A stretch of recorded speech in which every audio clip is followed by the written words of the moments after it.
Hey guys, Real Name No Gimmick here, and in this series of videos I'm going to discuss what games the Nintendo Switch needs in order to be successful. With the lack of games upon release, and even throughout 2017, the Switch has an uphill battle to become the king of consoles. So here are some games that need to reprise themselves on the console as sequels, reboots, or remasters. I think bringing back the nostalgia of older games will really help the system, especially since that's kind of the new trend right now with gaming, as well as new IPs. But in this episode, I'm specifically going to talk about racing games that need to appear on the Switch. I will have other episodes discussing other genres of games. But me in particular, I enjoy good racing games. And so, here we go. Racing games that need to appear on the Switch. Pilot Wings was a launch title for both the SNES and Nintendo 64, so it would make sense that it should be a launch game for the Switch. Of course, it's not. I know it's not considered a racing game, it's more of a flight simulator, but you do race against time, and I am stretching it a bit here. If Nintendo were to make this and keep the core elements while making it, say, an open world game that you can compete head-on in single-player challenges or multiplayer challenges, competing against other people's scores, similar to how Steep has their world set up, I think that type of environment would go pretty well with a new Pilot Wings. Since Switch keeps on advertising itself as a party console, this would be a great game to show off that capability. Another entry to the Nintendo racing franchise is Wave Race, and I can only imagine what it would be like on the Switch.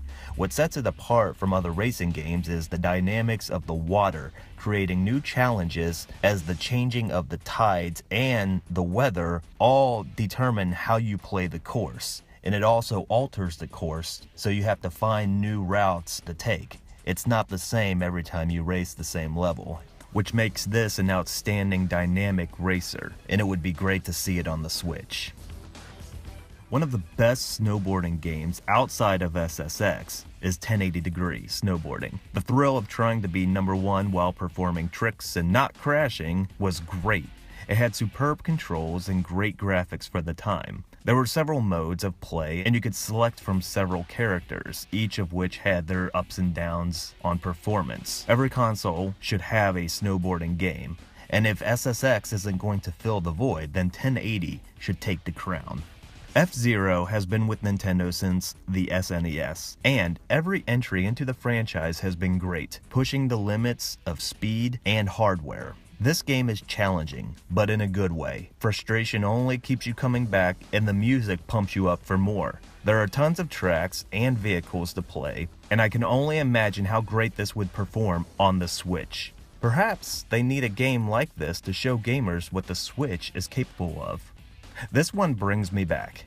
Excitebike. Nothing more than a dirt bike racer, but the big draw here is creating your own tracks. And with Nintendo seemingly stepping up their online service, it would be great for users to upload and share their tracks that they made, allowing other players to best your creation. Perhaps this will be the racing equivalent to Mario Maker. I love a good old arcade racer. Something you can just put in, play for a little bit, shut off the system, and continue whatever you were doing. The Switch is setting itself up for this type of play, and arcade racers like Cruisin USA will feel right at home with the console. With an updated version, it would be great to race across the USA again, arcade style. And speaking of arcade racers, San Francisco Rush is another quick play game that would make itself right at home on the Switch, keeping the same style of play but adding more tracks, modes, and cars. This would make another great arcade racer. And while I'm on arcade racers, Sega was the king of arcade racing. Now that they only develop games and are friends with Nintendo, I would love to see Daytona USA on the Switch. I remember having 8 players in the arcade racing each other. It was epic, and with a little polish, Sega could play on the nostalgia of people like me. The final racing game that I would like to see on the Switch is Diddy Kong Racing. I know Mario Kart 8 is coming out for the system, but Diddy Kong Racing is more than a clone of Mario Kart. It's an adventure game mixed with kart racing elements. There are boss battles, multiplayer modes, and a story. You can choose from a variety of characters, and have access to 3 different types of vehicles, similar to what the later entries of Mario Kart did. You have boats, cars, and planes. This is just the start of what could help the Switch become the next classic Nintendo console. A good mixture of racing games for all. I didn't mention any racing simulators, so of course any Forza or Gran Turismo clone would be welcomed. Let me know what racing game you would like to see on the Switch in the comments below. If you haven't already, please subscribe to my channel, and I'll see you next time. Thanks for watching.